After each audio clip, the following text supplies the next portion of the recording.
മഹാലക്ഷ്മി സീരിയലിന്റെ ഇന്നത്തെ എപ്പിസോഡ് റിവ്യൂയിലേക്ക് എല്ലാവർക്കും സ്വാഗതം. അങ്ങനെ മാർക്കോയാവട്ടെ കണ്ണനെ രക്ഷിക്കാനായിട്ട് കഥ മാറ്റി പറയുന്നു.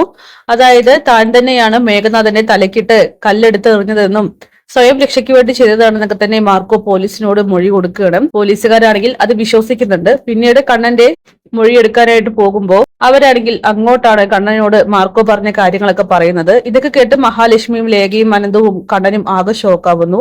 മാർക്കോ അങ്ങനെ കിടക്കുന്ന സമയത്ത് പോലും മഹാലക്ഷ്മിയുടെയും കണ്ണന്റെയും രക്ഷയാണ് അവൻ നോക്കിയത്. അതുകൊണ്ട് തന്നെ കണ്ണൻ വലിയൊരു കേസിൽ നിന്നും രക്ഷപ്പെടുകയും ചെയ്യുന്നു. എന്തായാലും ഈ സമയം മഞ്ജു ആവട്ടെ കമലേശ്വരത്തിലേക്ക് ചെന്ന് മേഘനാഥൻ ഉറപ്പായിട്ടും മരിക്കുമെന്നും അവൻ ഇനി ജീവിതത്തിലേക്ക് തിരിച്ചു വരാത്തത് നല്ലതെന്നും കരുണയോടും സ്വാതിയോടും ദുർഗയ്ക്കൊപ്പം കൂടി കേടുവന്ന് സ്വത്തിനു വേണ്ടി സ്വാർത്ഥരായിട്ട് മാറാതെ നന്നായി കൂടെ എന്നൊക്കെ ചോദിക്കുന്നുണ്ട്. അങ്ങനെ ദുർഗയാവട്ടെ മഞ്ജുവിനെ കമലേശ്വരം വീട്ടിൽ നിന്നും ആട്ടി പുറത്താക്കുന്നൊക്കെ ഉണ്ട്. ഈ സമയം മഞ്ജു പറയണം ഇത് എന്റെ ചേട്ടന്റെ വീടാണെന്നും പിന്നെ ചേട്ടത്തിക്കും തുല്യ അവകാശമുണ്ടെന്നും അതുകൊണ്ട് സ്വന്തമായിട്ടൊരു വീട് കിട്ടിയിട്ട് മതി ഈ വീരവാദം മുഴക്കൽ എന്നൊക്കെ പറയുന്നു. പിന്നീട് സ്വാതിയുടെ മനസ്സിലിരിപ്പ് ഒരിക്കലും നടക്കില്ല. അതായത് കണ്ണനെ വിവാഹം കഴിച്ച് സ്വത്തുക്കൾ സ്വന്തമാക്കുന്നത്. ഇവിടെ നിന്നും ഇറങ്ങി പോടി, നിന്റെ ഏട്ടനും നീയൊക്കെ തന്നെ സ്വാർത്ഥത തലയ്ക്ക് പിടിച്ച് ചത്തുപോകുമെന്നൊക്കെ പറഞ്ഞ് മഞ്ജു ആണെങ്കിൽ വായി തോന്നിയൊക്കെ തന്നെ വിളിച്ചു പറയുന്നുണ്ട്. എന്തായാലും സമയം കൂടുതലൊന്നും വൈകിപ്പിക്കാതെ കണ്ണനാണെങ്കിൽ കമലേശ്വരത്തിലേക്ക് തിരിച്ചെത്തുകയാണ്. സത്യങ്ങളൊന്നും തന്നെ ആരും അറിഞ്ഞിട്ടില്ലെന്ന കാര്യം കണ്ണന് 100% ബോധ്യപ്പെടുന്നുണ്ട്. അങ്ങനെ കണ്ണനെ കാണുമ്പോൾ തന്നെ ദുർഗയും സ്വാതിയും കരുണയും ചേർന്ന് വന്ന് ചോദിക്കുന്നുണ്ട് മേഘന്റെ ശരിക്കുള്ള അവസ്ഥ എന്താ മോനെ എന്നൊക്കെ.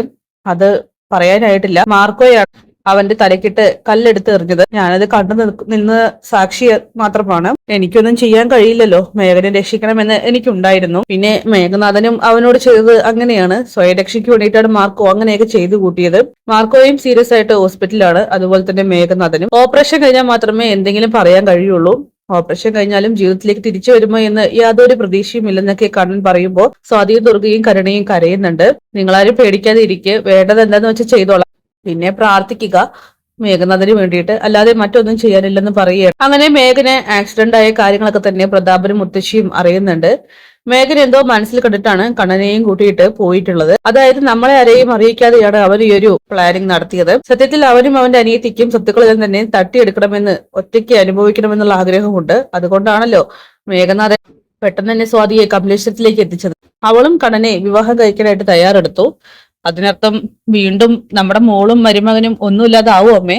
അതുകൊണ്ടേ ആ മേഘനാഥൻ രക്ഷപ്പെടുമോ എന്നുള്ള കാര്യം ഉറപ്പില്ല.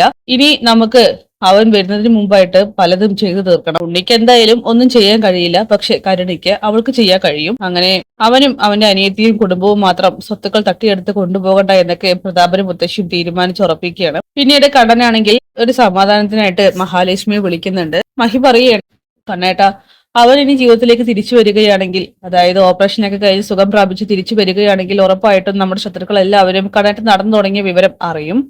അത് പിന്നെ സംശയമില്ലാത്ത കാര്യമാണ് മഹി. കാരണം കൃത്യമായി തന്നെ വ്യക്തമായ തെളിവോട് കൂടിയിട്ട് അവൻ അത് മനസ്സിലാക്കി കഴിഞ്ഞിരിക്കുന്നു. പക്ഷേ എന്റെ മനസ്സ് പറയുന്നത് അവൻ ആ ഒരു അപകടത്തിൽ നിന്നും തിരിച്ചു വരില്ല എന്നാണ്. അതെന്താ കണ്ണേട്ടൻ അങ്ങനെ പറയുന്നത്? അത്തരത്തിലുള്ള ഒരു വലിയ അപകടം തന്നെയാണ് അവന് സംഭവിച്ചത്.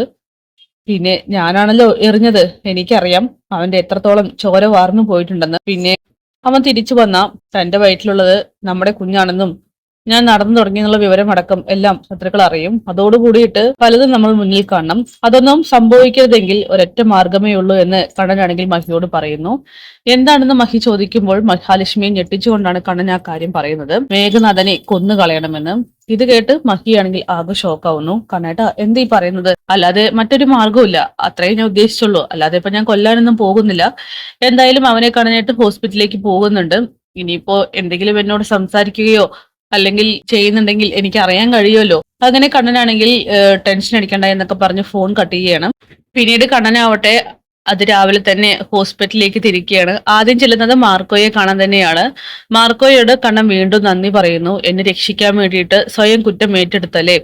അത് പിന്നെ സാറേ, പോലീസുകാർ അറിയാലോ, അവരെന്റെ ആൾക്കാരാണ്. പിന്നെ കണ്ണൻ സാറിനും അവരെ അറിയാവുന്ന കൂട്ടത്തിലാണ്. മേഘനാഥിനെ കുറിച്ച് എല്ലാവർക്കും നല്ല ധാരണയുണ്ട്.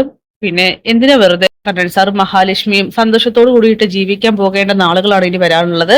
അതുകൊണ്ട് ഈ ഒരു കേസും കാര്യങ്ങളൊന്നും തലയിലെടുത്ത് വെക്കണ്ട. എന്റെ രക്ഷ ഞാൻ തന്നെ നോക്കിക്കോളാം. സാറ് രണ്ടും കൽപ്പിച്ച് എഴുന്നേറ്റ് വന്നില്ലെങ്കിൽ എന്റെ അവസ്ഥയൊന്ന് ആലോചിച്ച് നോക്കിക്കേ. ഞാൻ മരണത്തിന് കീഴടങ്ങില്ലേ. അതുകൊണ്ടേ ഈ ഒരു കുറ്റം അതങ്ങ് എന്റെ തലയിൽ ഇരിക്കട്ടെ. കോടതിയും വലിയ കാര്യത്തിൽ എടുക്കില്ല. കാരണം സ്വയരക്ഷയ്ക്ക് വേണ്ടിയിട്ടാണല്ലോ ഞാൻ ഇങ്ങനെ ചെയ്തത്. പിന്നെ മേഘന്റെ ബാക്ക്ഗ്രൗണ്ട് അറിഞ്ഞാൽ കോടതി അവനെ പ്രതിയെ തന്നെ എടുക്കുമെന്നൊക്കെ മാർക്കോ പറയുന്നു.